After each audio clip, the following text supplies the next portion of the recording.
Morrissey, and I'm the Managing Director of the Center for Continuing Education at Yale Divinity School. We'd like to say thank you so much to everybody who has joined us this evening. We're really excited about hosting this Bible study.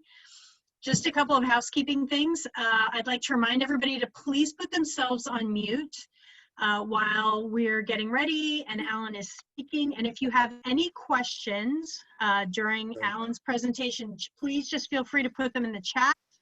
And to any comments or questions, just put them in the chat and Alan will be checking that. Also, just want to let everyone know that we are happy to have other friends join us.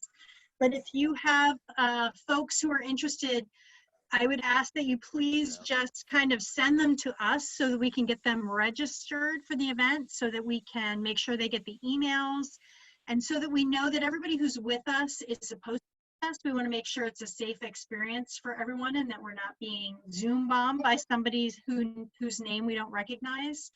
So we'd appreciate that.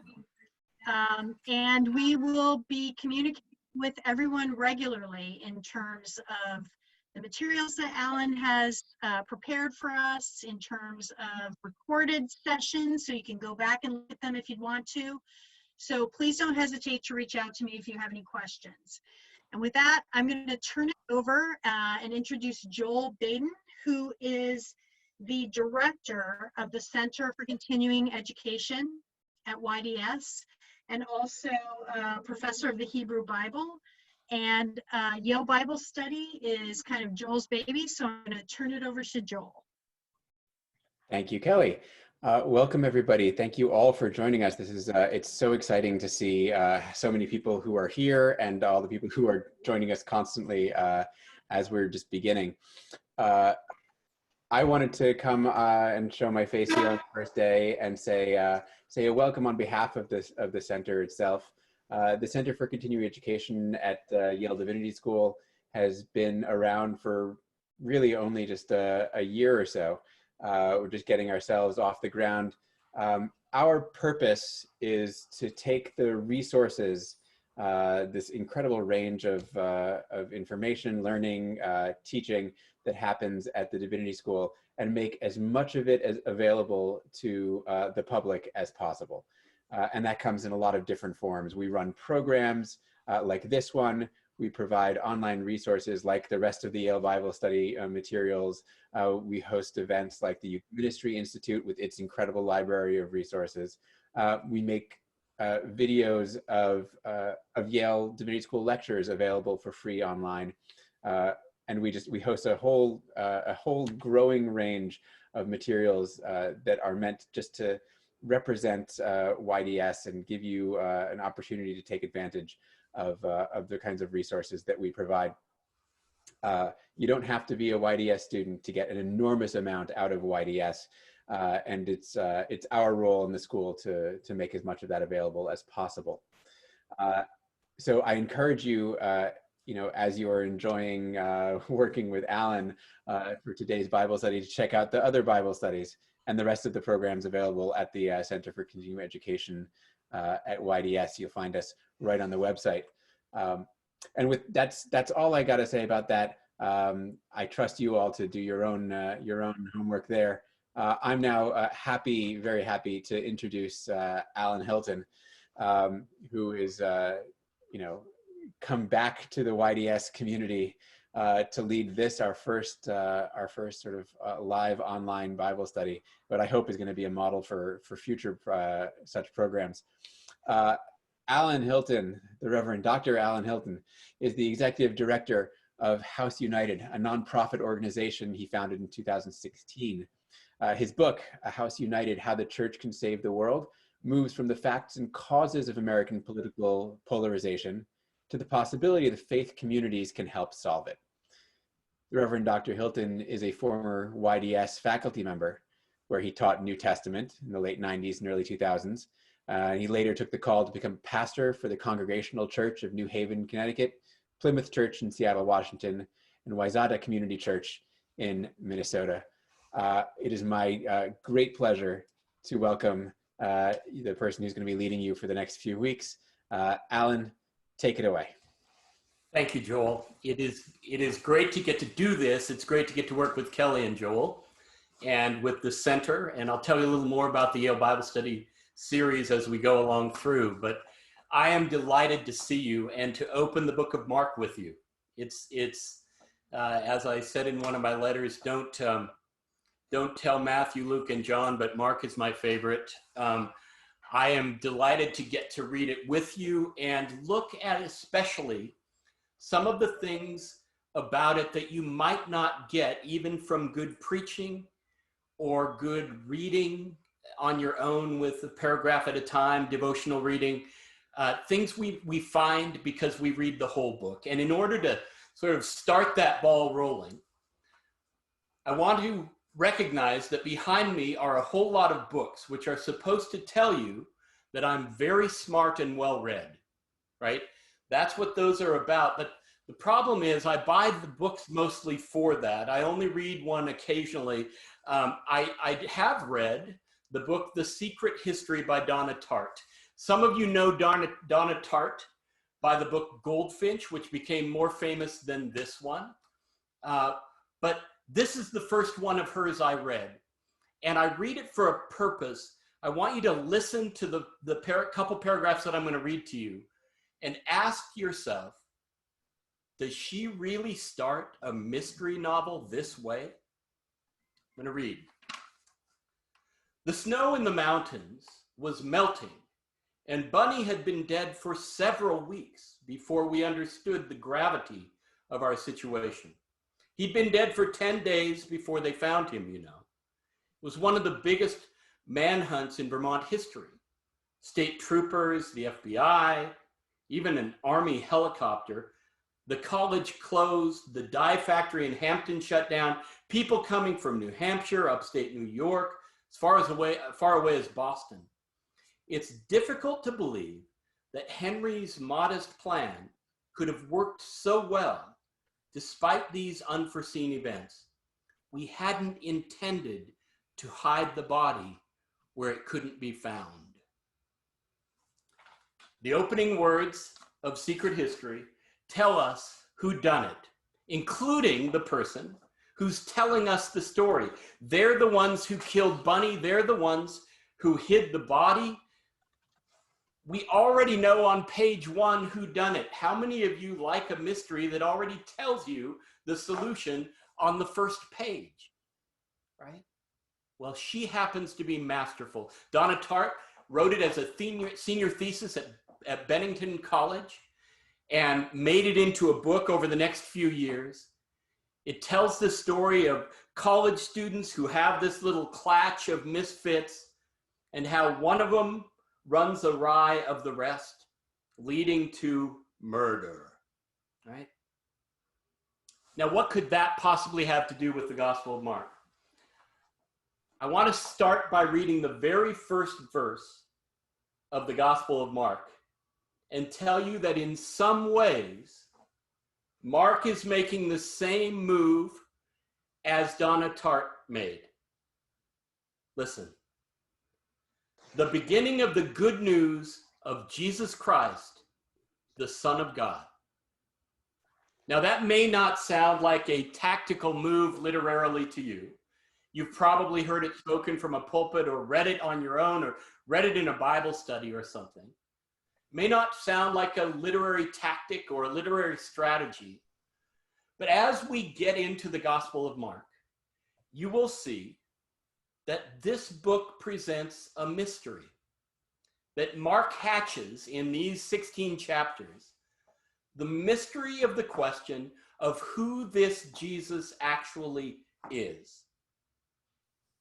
And yet Mark tells us in the first sentence of the book, the answer to the mystery, solves it. So why? Why Donna Tartt? Why Mark? Why do they give it away on the first page? I think the answer it has to do with how the people in the story work out the answer. The answer to her strategy, to Mark's strategy, has to do with the way they play out people's discovery of the truth that we hear in the first words. Now, in the novel, it's how did the detectives make their way around to solving this? In the gospel, we live in this sort of two-stage world, this two-level world, where you and I, as audience, along with an ancient group of people who heard it for the first time in a living room where it was read out by one of the few people who could read in the group, you and I share with those folks the insider information that Jesus is the Son of God. And there will be others who know this truth. Along the way, we'll hear voices, none of them human, who say Jesus is the Son of God, one after another, but all the way through will play out this dramatic difference between what we know as audience and what the characters on the stage know. In literary and theatrical terms, it's called dramatic irony. We know more than they do, and it makes them seem a little silly to us sometimes as they try to patch together the clues and get around at the end to who this Jesus really is. We've got 16 chapters of mystery ahead, folks. What I'd like to do is pray to open us, and then give a couple of just short announcements, and then open the gospel together and see how the first chapter begins to work on that mystery. It introduces us to the character of Jesus Christ, the Son of God, right off the bat. So let's pray, then we'll get a couple of announcements out, a couple of logistical things. Kelly did most of them. And then we'll move on with the Gospel of Mark and how we're going to do this together. I am so glad you're here. Let's pray. Our God, we thank you for this book. We will find in it your brilliance and Mark's brilliance. We will find in it clues to how we might make our way to knowing you, and clues that form a path of discipleship that we all crave. And along the way, we'll just have all sorts of fun. So we thank you for the glory of the words in this book. We thank you for the glory of the absolute joy of getting together to read it in this place. And we thank you for all that you're going to do among us through the time we spend. We thank you in Jesus. Amen. All right, it is great to have you here. I will, for those of you who have been in classes with me before, and you know, it was joyful to read the list of names because there are people from kind of everywhere that I've ever landed, and I'm so glad to see faces I haven't seen in a long time, and I'm glad that some of you are on Facebook. We're delighted to host this. Let me tell you a little bit, just briefly, about the Yale Bible Study. I was lucky enough to be a professor at Yale Divinity School, as Joel said. And then I was lucky enough to be a pastor at the Congregational Church of New Canaan, Connecticut.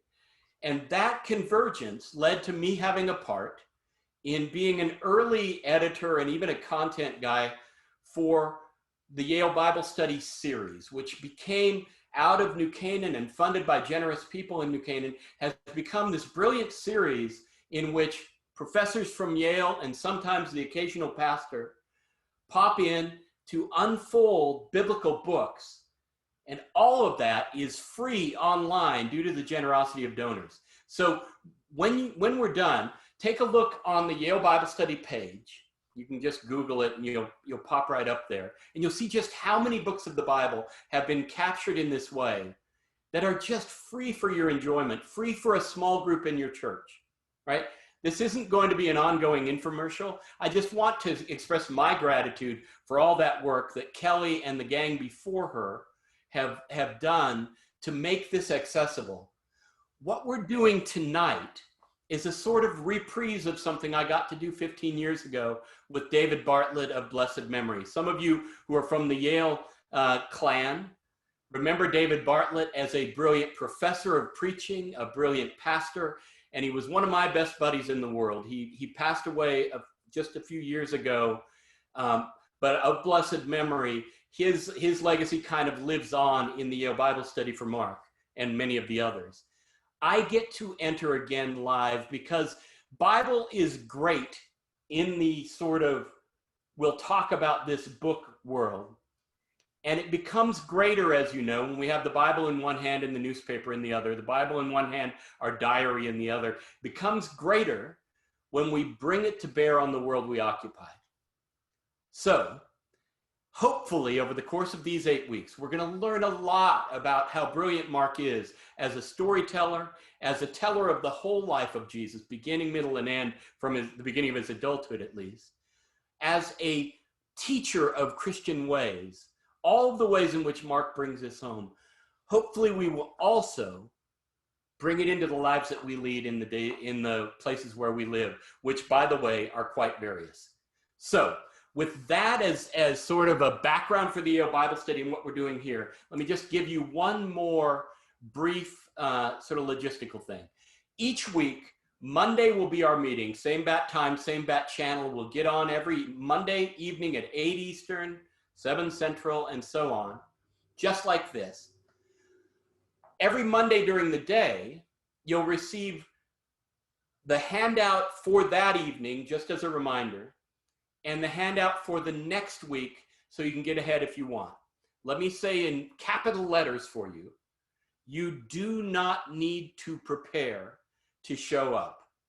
I want you to raise your hand if you heard me say that. You do not need to prepare in order to show up. So don't do this thing where, oh no, I didn't do my reading, I feel so guilty, and stay home. Or, well, you know, COVID time, stay away from your screen. Come on and bring it. But we do want you to have the chance to prepare if you have the time and wherewithal. So that's what those are for. The prep guides are so you can read more intelligently going into the session so that we can move on that. But if you haven't read, you aren't going to be at a vast disadvantage. I will treat the subject as if you haven't read, but you'll gain nuance if you have. All right? Is that an agreement? Everybody nod your head if that's an agreement. Okay? All right. With that as a starting point, with that sort of rhythm, let me just say that anytime you have a question in the class, email me. I sent it out in the note that you received inviting you to the class over the weekend. Email me if you have questions outside the chat. If you want to just kind of catch up with something, I'm glad to address those offline. All right? With that, let's go to Mark chapter 1. It will be our custom to read out the first words of each section that we do together on our way into unpacking them. So with Donna Tart in the background, with Mark 1 in the background, let's turn and listen together for the word of God. The beginning of the good news of Jesus Christ, the Son of God. As it is written in the prophet Isaiah, see, I am sending my messenger ahead of you who will prepare your way. The voice of one crying out in the wilderness, prepare the way of the Lord, make his paths straight. Now, John the Baptizer appeared in the wilderness proclaiming a baptism of repentance for the forgiveness of sins.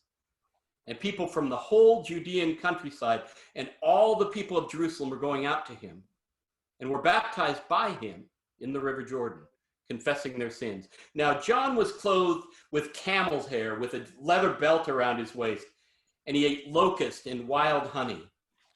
He proclaimed, the one who is more powerful than I is coming after me. I'm not worthy to stoop down and untie the thong of his sandals. I have baptized you with water, but he will baptize you with the Holy Spirit. In those days, Jesus came from Nazareth of Galilee and was baptized by John in the Jordan. And just as he was coming out of the water, he saw the heavens torn apart and the Spirit descending like a dove on him. And a voice came from heaven, you are my Son, the beloved. With you I am well pleased. And the Spirit immediately drove him out into the wilderness. He was in the wilderness 40 days, tempted by Satan, and he was with the wild beasts, and the angels waited on him. Now, after John was arrested, Jesus came to Galilee, proclaiming the good news of God and saying, the time is fulfilled and the kingdom of God has come near. Repent and believe the good news. So that's the whole section that you and I are reading for tonight. We won't have the luxury of reading 15 verses at a time for all 8 weeks. If you do the math, it doesn't work, right? But this night, as we start our walk through the Gospel of Mark, you and I get to luxuriate in those first 15 verses of the Gospel.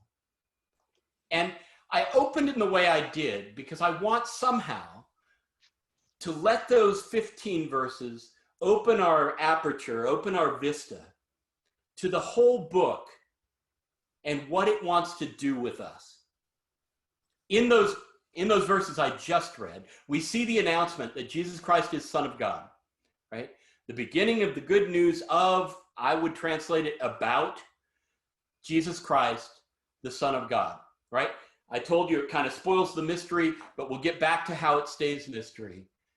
Did you notice in there that it isn't more than 15 verses before we get a repetition of that claim within the story?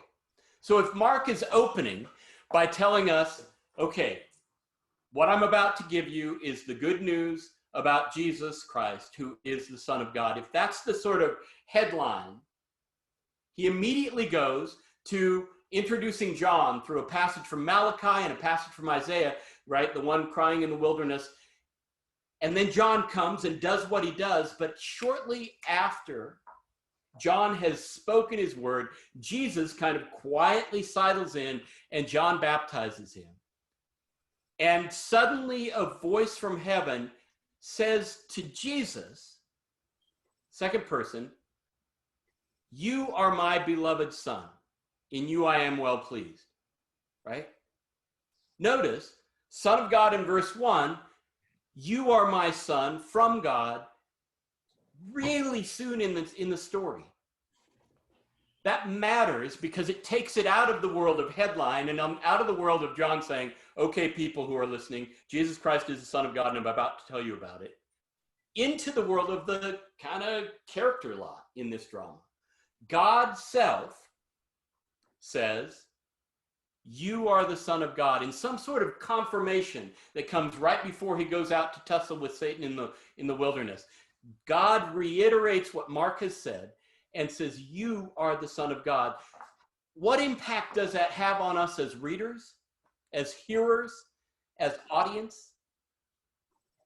Well, I want to ask that in light of the fact that we are joining readers who have been doing this for about 1950 years, right?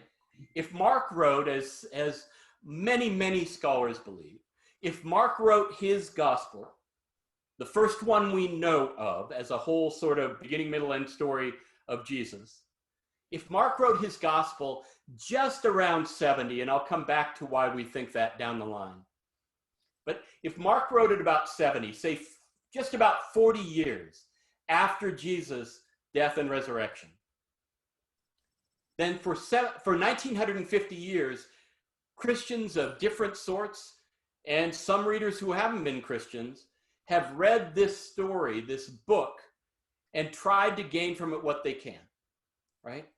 So when I say, what do we get out of this as readers? The us is pretty large, right? The us includes everybody from that initial encounter in a living room in what I'm going to call the city of Rome. We'll get back to why. In a living room around 70 AD, Mark wrote for a group of people who were somewhat embattled this book that we now call the Gospel according to St. Mark, right? Mark wrote it, and somebody got up in the room, one of the, say, 4 or 5 who would have been literate out of the whole room, because literacy wasn't very widespread in the ancient world, 10, 15% at the most, right? So one of the few who could read got up, grabbed the scroll, and read out the beginning of the good news of Jesus Christ, the Son of God. And the whole room must have sat rapt, because up till now, all they had were little bits of what Jesus had said, little bits of what Jesus had done, a parable here, a miracle story there, a teaching here, a prayer there.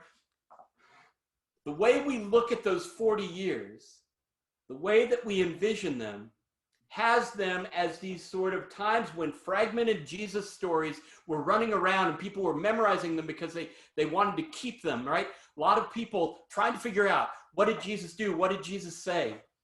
So for 40 years, this is going on. And now in somebody's living room in the city of Rome, somebody stands up and reads it. And it's not just fragments. It's not just, you know what Peter told me. It's not just, hey, I heard this prayer that Jesus prayed.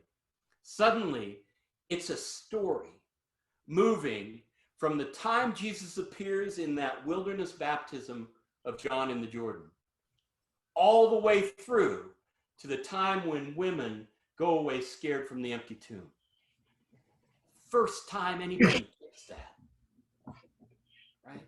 So in that room, you can imagine great expectation, great hope, great leaning forward. Because this is a world premiere of gospel as story, right?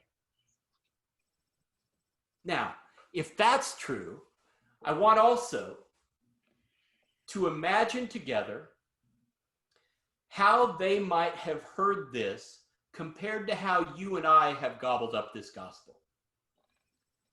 I bet that most of us haven't spent a whole lot of time reading Mark from 1:1 to 16:8.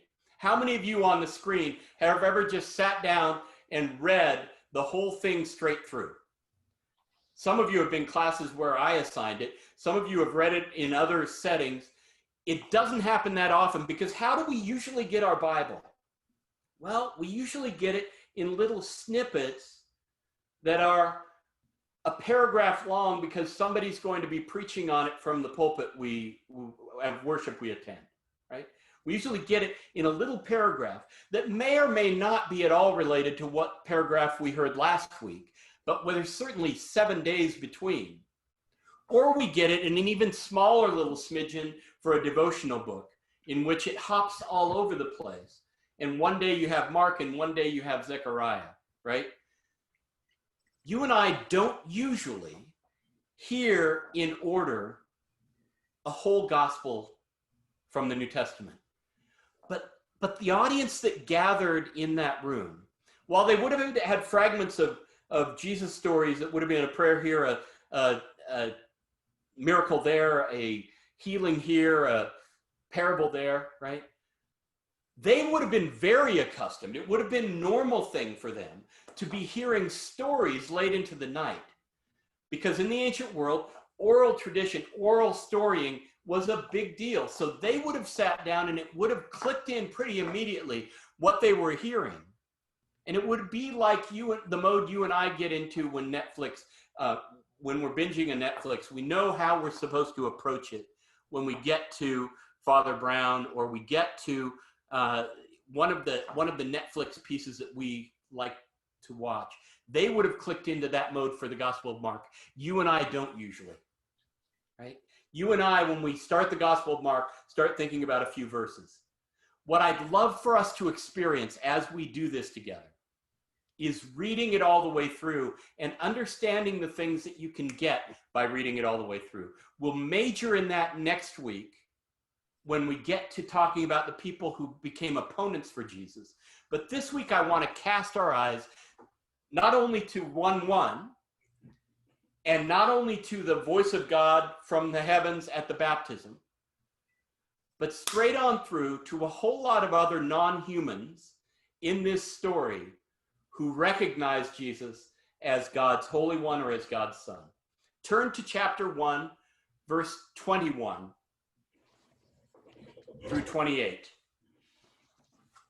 We'll spend quite a bit of time in this next week, but I want to kind of zoom in real quickly here this week. 1:21 to 28. Some of you will remember it as soon as you see the story. Others of you probably haven't read it for a long time, or maybe you've never heard it. In this story, in 1:21 to 28, Jesus walks into a synagogue and starts to teach there. And his teaching is very well received, right? Jesus walks into the synagogue and people's mouths come open because he teaches better than their usual guys, right? He taught them as one having authority and not as their scribes, is the way the narrator tells us it happened. But then all of a sudden, in the middle of his teaching, apparently, a guy walks into the room who is a little troubled and comes up and starts shouting things at him. And I want to read that because the content of that shouting is going to be important for our little arc through the mystery that Mark is laying down. Just then, verse 23, there was in their synagogue a man with an unclean spirit. And he cried out, "What have you to do with us, Jesus of Nazareth? Have you come to destroy us? I know who you are, the Holy One of God." But Jesus rebuked him, saying, but Jesus rebuked him saying, "Be silent and come out of him." And the unclean spirit, convulsing the man and crying with a loud voice, came out of him. Right? It's a brilliant story, and we'll talk about it more next week and the way it's framed next week. But what I want to look at tonight is the content of that saying. Because if Mark says it in 1:1 and God says it in the baptism, here we get it again. I know who you are, the Holy One of God. But who is the source of this knowledge? A demon who has possessed a man that Jesus is going to help, right? In fact, it's not going to be very long before other demons show up and identify Jesus. It happens again in 3:11. In fact, in chapter 3, it's going to say the demons had the habit of speaking out loud who Jesus was, that he was the Holy One of God, that he was the Son of God. Now, you and I may not live in a world fully aware of the demons around us, right? I do want to sort of access a world where this was normal behavior. My graduate school professor, Ramsey McMullen, the great historian, in order to illustrate to us daft graduate students how this might have been in the ancient world, he said, at the time, this was in the 90s, he said, you should think of the demonic, unseen spiritual world in the way you think of radio waves in our world. Now he would say Wi-Fi or cell, right? You should think about the unseen in the ancient world as powerful and effective and constant, flying around unseen and doing things all the time, like radio waves, like Wi-Fi, like cellular, right? Impactful, important, active, unseen, right? Demons may not belong in that category for you. For some they do, and for others they don't. But in order to get into the mind of the people in the room to which Mark wrote, we kind of have to know demons were not a strange thing to them. Jesus continued to shush these demons whenever they said, "You're the Son of God." Did you notice in the story? Jesus said shush and tossed the demon out of the guy. Later, there are going to be many places where Jesus shushes demons so they don't let out his identity and tell the people around, right? It'll happen here. It'll happen in chapter 3. It'll happen throughout this first part of the book. And then in chapter 9, we won't turn there, but many of you are familiar with the story. In chapter 9, Jesus is going to take a couple of disciples up a mountain that you and I, if you've been to Israel, you call the Mount of Transfiguration, and somebody has decided where it actually was, so you go up to there. But Jesus takes his two disciples up the mountain, and from the heavens again, he says, not in the second person, but in the first person now, "This is my Son, the beloved. Listen to him."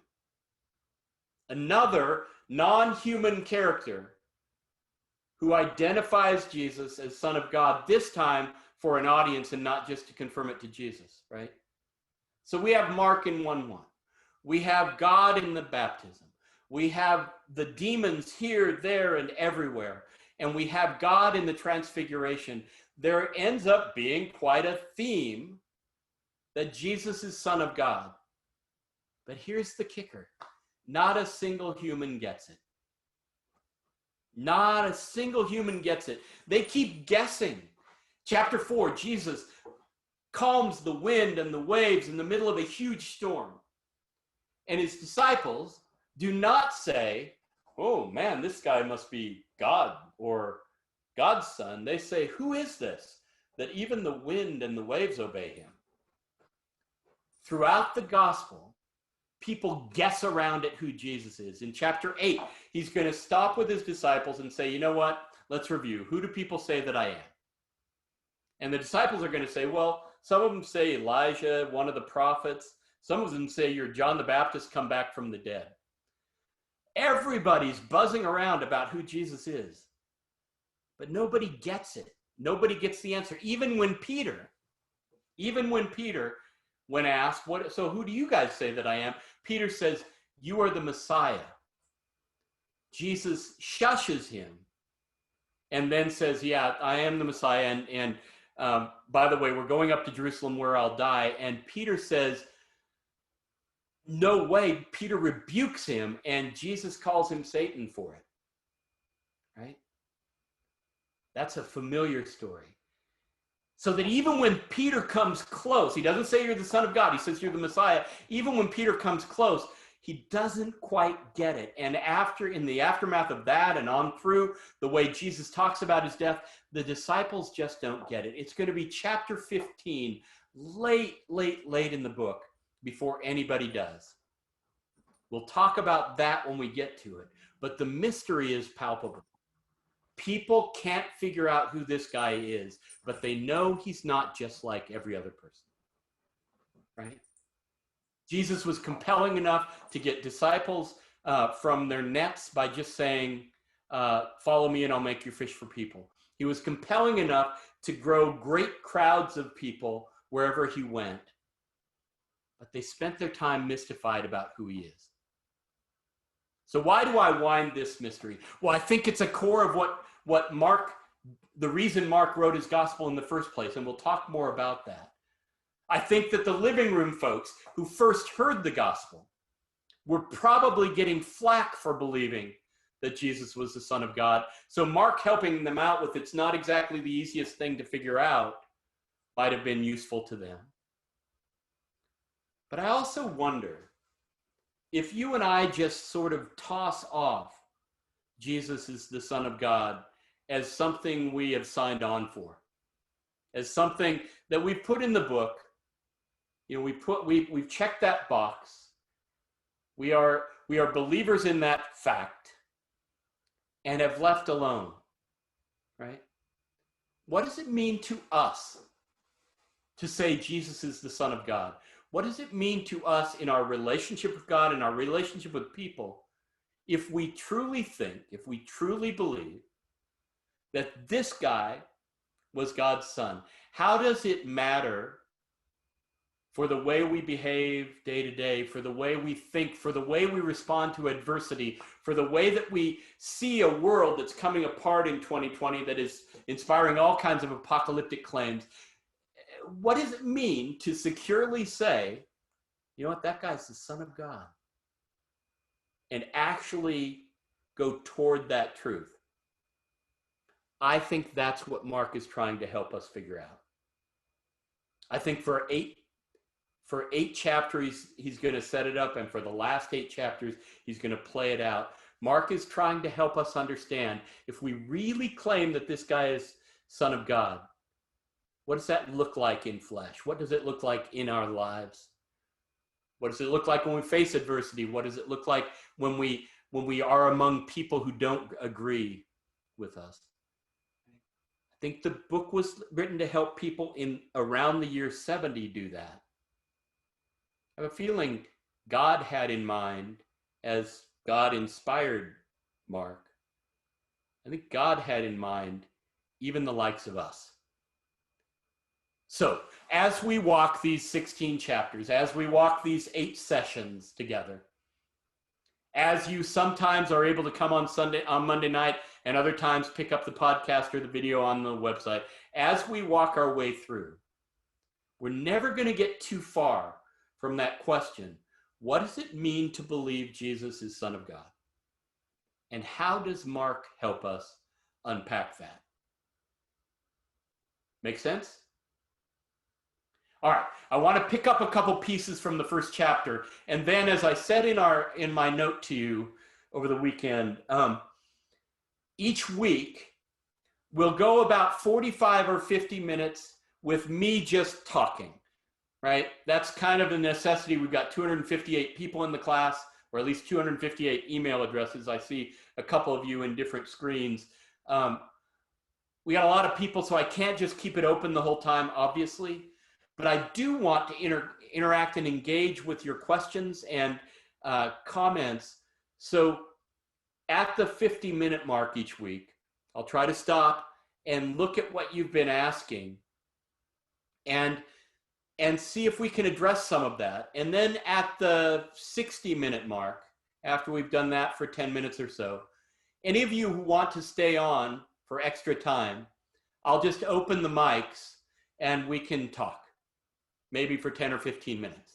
So 45 to 50 minutes of me, then 10 minutes of what are you guys asking and how can I reflect on it?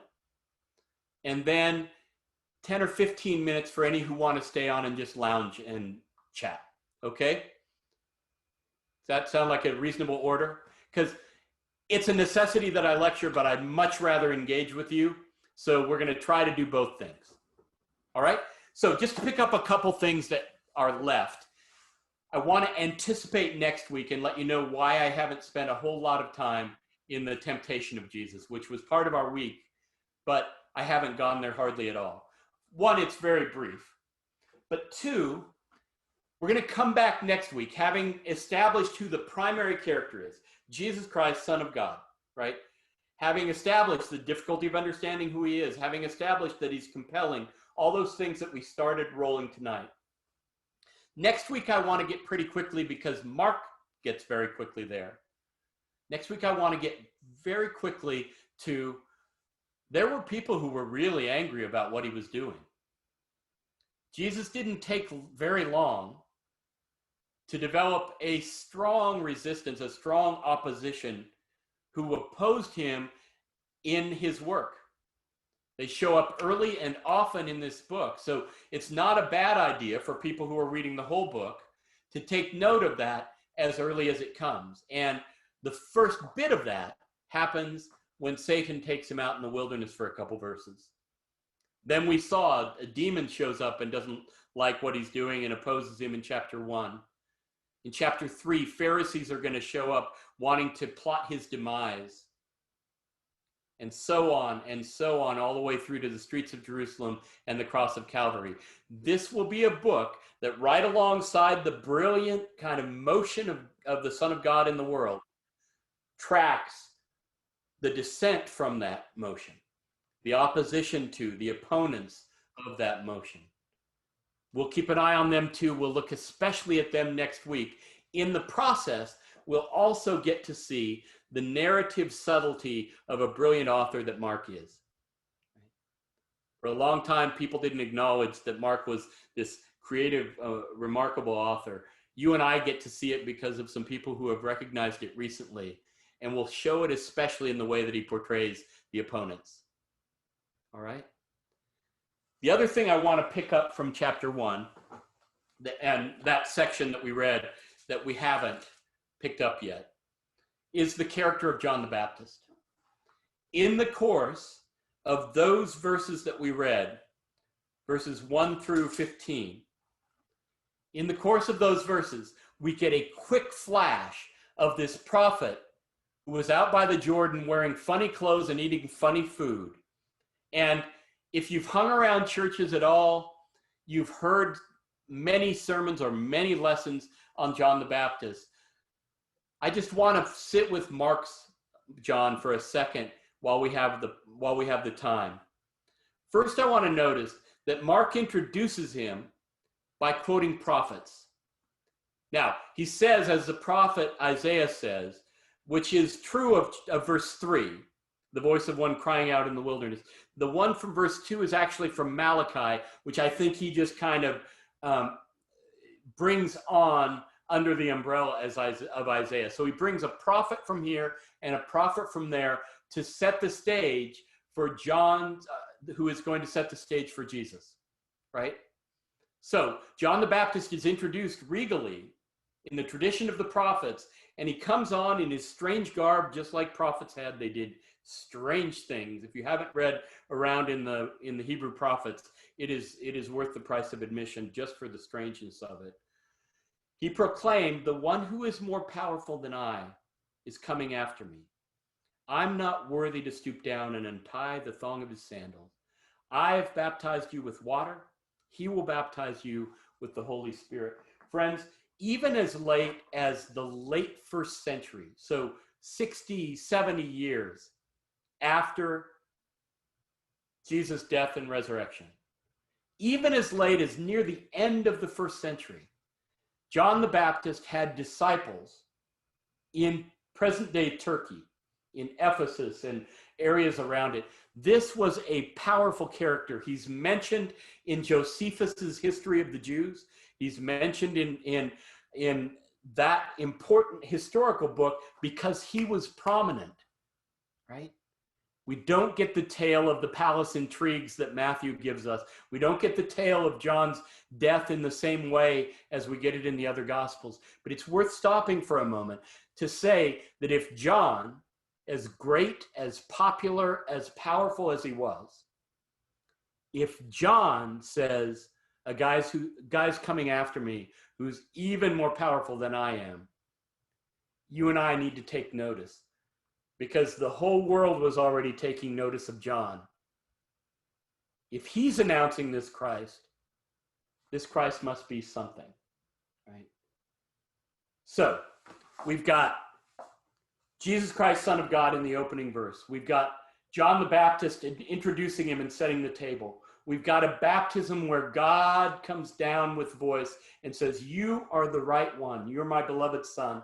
In you I am well pleased." We've got immediately the devil tempting Jesus in the wilderness. And then we've got Jesus starting in his ministry in something that looks like almost a mimic of John's words. We've been through 15 verses and the stage is set. I hope you will be able to join next week live, but however you're able to join, we'll continue with 1:16 through the end of chapter 3. Right? That's where we'll go next week. I close now this stretch of my presentation and open to your chat, which I will now call up. All right, so Alan, do you want me to give you the first question? That would be great. That would be Okay. great. So this first question is, with the setting in Rome, does making the claim that Jesus is the Son of God sound counter to the claim that Caesar is the Son of God? Somebody has read around. Yeah, we'll get this a bit when we get to Jerusalem and the triumphant entry, but thank you for the question. So, in light of this question, let me unpack why for a second, why I think this was written in Rome. Our earliest mention of the Gospel of Mark is from a guy named Papias, early 2nd century, who said that Mark got his bits from Peter and then rearranged them, essentially. I gave you the quote in the handout that you got in the email today, right? If Mark got his stuff from Peter, first, if Mark wrote this book, we'll come back to that as we go through. But I'm going to start with the assumption Mark wrote, and he wrote from Rome. Mark got his stuff from Peter. Peter spent the last years of his life in Rome, where he was ultimately, by tradition, executed by Nero during the persecution of the Christians there. That would have been late 60s, right? So your question takes place in that setting. At that point, Caesars, emperors, have already begun to be fancied as gods and worshipped as gods, right? In the book of Revelation, John the seer refers to emperor worship in a couple of his 7 churches, refers to emperor worship as a virus for Christians, right? Because it got it wrong for John, but we know that it was next door And we know that it was out and about because the Roman Caesars were treated as gods. As I say, when we get to Jerusalem and the triumphant entry into Jerusalem, we're going to get this clash of Jesus as king and Caesar as king, Jesus as God, Caesar as God, and we'll take a look at this again when we get there. All right, good question. Is there a next one, Kelly? Yeah, the next one is, you're emphasizing Mark as a story. Years ago, I took a class as Mark's story. Is Mark different from the other Gospels in its structure that allows it to be more easily read as story? It's a great question. These are educated questions. So let me back up a little bit to the history of how people have looked at Mark, and then move to why so many people with literary interest go to Mark first. For a lot of years of New Testament scholarship, starting kind of near the beginning of the Enlightenment, scholars did what we do in churches. They broke the Gospels down into little bits that they called forms, right? Little pieces that fit somewhere in the life of the early Christians and would explain why the early Christians saved those bits, right? Why they kept them and passed them on for those 40 years. So when they pictured Mark writing, Carl Ludwig Schmidt is the most famous. He said, Mark just puts pearls on a string, right? In other words, he picks up these jewels and puts them on a tattered string with no real forethought and no real artistry, right? The role of Mark was de-emphasized. The importance of each individual part of Mark was emphasized. Oh, here's a parable. Where did that come from? Here's a miracle story. Who would have saved that and why? Right?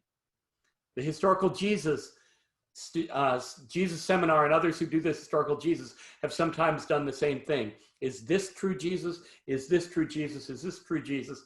And they say some of it is red, some of it is pink, some of it is gray, right? They rank how Jesus-y it sounds. Well, that also goes to kind of a fragmentation, right? In the late 20th century, and this goes to your question, good questioner, in the late 20th century, partly because religious studies departments broke out and it was no longer simply studying the Gospels in a theological context, they became neighbors to the literature department. They became neighbors to other departments of the university. They started to think, maybe we read Mark as narrative, and as they did that, they found more and more reasons to do it. They found an artful arrangement and themes developed subtly. As I say, we'll look at one of those next week. And now getting into the words of the questioner, they found that Mark paid back their interest in literature, in literary form, even more than the others. And I imagine because it was compact, compressed. It didn't throw in the kitchen sink. It didn't have if you go through the Gospel of Matthew, it's got 5 places where everything stops and Jesus just preaches for a long time. And you and I love that. We love the Sermon on the Mount. We love to sit and listen to the teaching of Jesus. It does interrupt literary flow, right? Have you ever tried to tell a joke and told it too long, right? For literary theorists and for literary readers, Mark is a quick and moving and sort of compact trip through Jesus' adulthood that has a beginning, middle, and end, and it made it more conducive or more accessible as literature to them. It is not, my assessment is not a criticism of Mark. I'm a Sermon on the Mount kind of guy. It's not a criticism of Luke. I wrote my dissertation on Acts and Luke Acts. It's not a criticism of John by any means. I love the prologue. I love, right? But for literature, Mark is more efficient in a way. That makes sense? I think that's why they gravitated to Mark. Others? Okay, so Alan, the next question is, do you think that in Mark's gospel, the voice from heaven was confirmation or revelation to Jesus at his baptism? That's a great question. We've got learned folks among us. So let me, for the wide group, let me say what I think is behind this question. So there, in the way that people have sized up who Jesus was in living rooms after the Gospel of Mark, right? In what we call Christology, the study of who the Christ is, who Jesus is.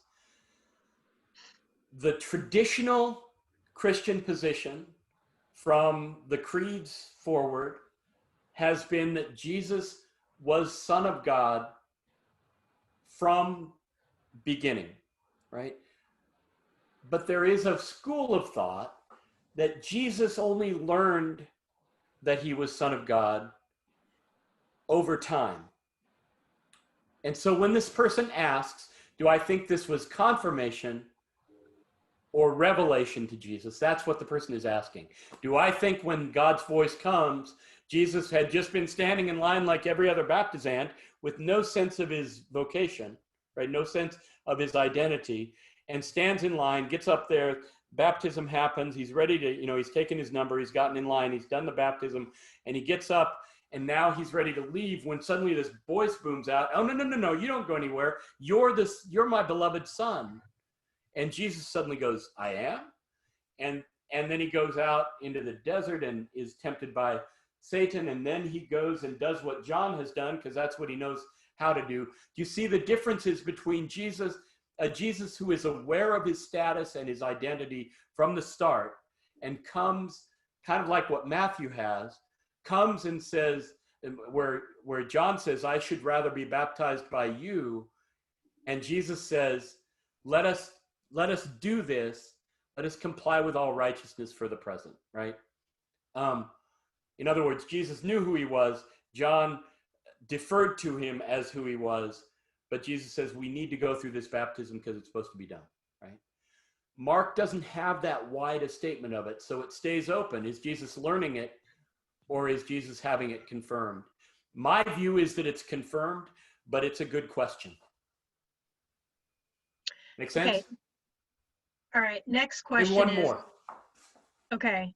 There are others. So what we'll say to everybody is Alan will have access to these afterwards and can take a look and let you know feedback on them, because there are a lot of questions. So thank you. I'll take one more now. And folks, I'm covenanting to get you out of here by 9 Eastern if you wish to be finished. I don't want to, that's why I'm going to take one more. And then you can stay if you want. We'll keep talking. But Kelly, one more? Okay. Mark's gospel is said to be a conversational share from Peter, but due to its lack of intimate accord, what's its purpose? Intimate accord. I'm not sure what is meant by that. And it's kind of crucial to the question. Yeah, Jacqueline, you submitted that question. Do you want to comment on that any further? Is Jacqueline there? Yes. Hi, Jacqueline. Good evening. What do you mean by intimate accord? The intimate accord, I'm referring to, there is no intimate relationship, as the others were disciples of Jesus. Mark receives his information sort of secondhand.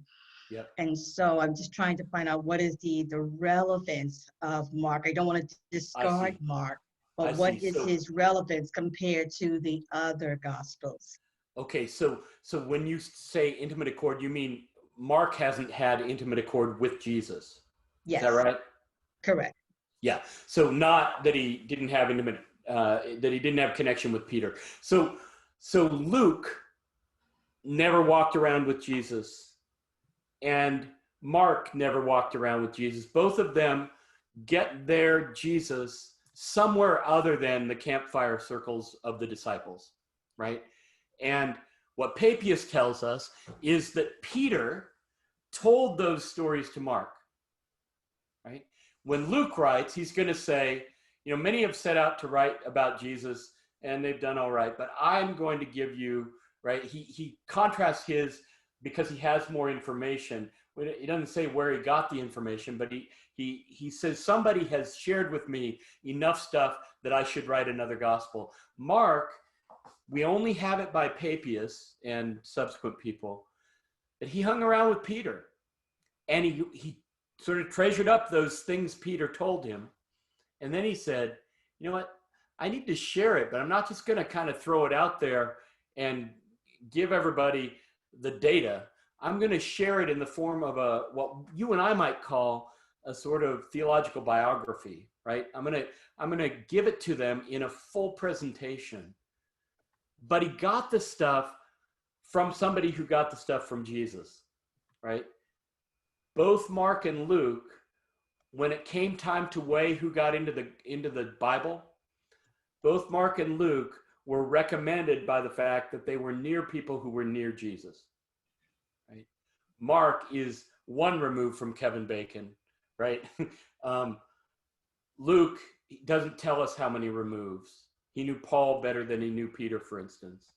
But both of them make it in because of proximity, not because they knew Jesus himself. Make sense? I am so grateful to you for tuning in tonight. I'm grateful to you for putting up with the fact of electrons being between us, and yet we probably wouldn't be able to meet, at least this wide group wouldn't be able to meet if I were meeting in some parlor at Yale Divinity School. So I'm very, very, very, very glad that you've done this. I will see you next Monday night, unless you want to hang out and talk a little bit more, in which case I'll open some microphones in a minute and we can keep chatting, Mark. But please don't feel obliged. You're in for an hour each time. And if I can get you for that whole hour, I'll let you go for the rest of your week. Okay? Love you all. Thank you for coming, and I'll see you next week.